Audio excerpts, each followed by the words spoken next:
The Sacrificial Dagger, Otto Stern, Lumina Books. The importance placed on ritual sacrifice is constant in religious cult practice. Propitiating the gods is a theme common to many religions. The Old Testament affords many examples. Primitive polytheistic belief systems integrate sacrifice in their rituals as part of the recurrent process of reaffirmation and, naturally enough, group cohesion. The members of their social and religious community come together in an act of purification and atonement. It would be erroneous to imagine the act of human sacrifice linking priest, offering, and God, cf. Manzetti stone cults, as anything less than a vital focusing of the group's faith. The act also ensures the continuing appeasement of the god, but only if practiced by a recognized officiating priest using the appropriate instrument. Studies made concerning primitive religious groups bear witness to the central role of sacrifice in living ritual. My own work in the field of ethnopsychology brought me into contact with a sorcerer living in the region of Arkham. He introduced me to the rite of steel, linked to a ceremony known as adoring the black goat of the woods with 1,000 youngs. The god being adored is known as the vagabond. Here, the dagger's role, which allows the life breath to pass from one dimension to another, is essential. The vagabond is a frightening figure, being able to move where he wants and to kill those who have displeased the goat god, for whom he acts as a go-between. The goat is clearly a fertility god. The priest, having spoken the invocation, must choose the appropriate dagger for the sacrifice. The knife with a sinusoidal blade that must be dipped 7 times, on night when the moon is full, in water that has been distilled 100 times, will be laid aside, since it would send the vagabond back into his own dimension. See illustration. The priest will rather choose the dagger with a curved blade. That is more appropriate for slitting of the lamb's throat. This act transfigures the sorcerer priest and plunges the assembled worshippers into a divine trance.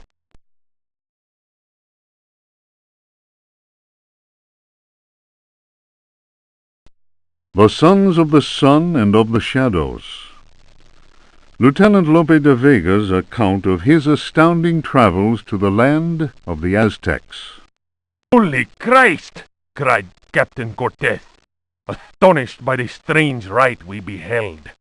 We found the savages half naked. They were throwing balls of silver and gold at each other. They laughed as if demented, clearly maddened by some heathen drug. And yet, should one of them fail to catch the ball thrown in his direction, the poor devil was seized and dragged off to be sacrificed in their temple. As we discovered, this frightful game was a ritual most holy to them, and symbolized the movement of the heavenly bodies. The dropping of a ball foretold a catastrophe. That is what the Aztecs believed, in their godless ignorance. Their countless deities could only be appeased through endless human sacrifices. The victim's heart, which was still beating, lay in the hand of the murderous priest. The interior of the temple was surprisingly cool. The weight of our armor, our exhaustion, even the burden of our suffering, they were all banished by a sense of awe that the crudely magnificent altar instilled. In the tomb-like silence, a deep voice chanted an incantation. The majestic statue of the water goddess, Chalchihuitlicue, seemed to throb with vitality. This massive stone, draped in a golden cloak and studded with precious stones, was coming to life before our very eyes. Horror of horrors! The granite eyes of the statue, empty of life only moments before, were now injected with blood. We staggered back in amazement. Dom Jose was taken by a fit of convulsions. He tried to raise up his crucifix, as if to ward off an attack by demons. The heathen priest laughed cruelly.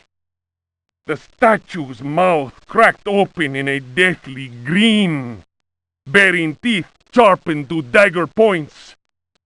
Captain Cortez cried, "Attack!" But it was no use. We were glued to the spot. First, we were unable to move. Our armor seemed to be bolted to the temple floor. Our legs weakened, and we collapsed in a thunder of steel. Only Cortez had the presence of mind to unsheath his dagger. He hurled it at the cackling priest. 4 inches of the finest Toledo steel buried itself in the heathen's face. His blood spurted, splashing the now lifeless idol. We picked ourselves up with difficulty. Never will I forget that terrible moment. My companions, naturally enough, told tales of devilish enchantments cast upon our armor. Whatever the truth of that, I could not deny that the supreme god of the fourth universe had treated us as mere playthings. I am convinced that a terrible energy is yet contained within that heathen statue. A power strong enough to change a proud conquistador into a helpless puppet. Drawing of Chalchihuitlicue by Dom Jose de la Sierra, done before the destruction of the Aztec temple of Tenochtitlan.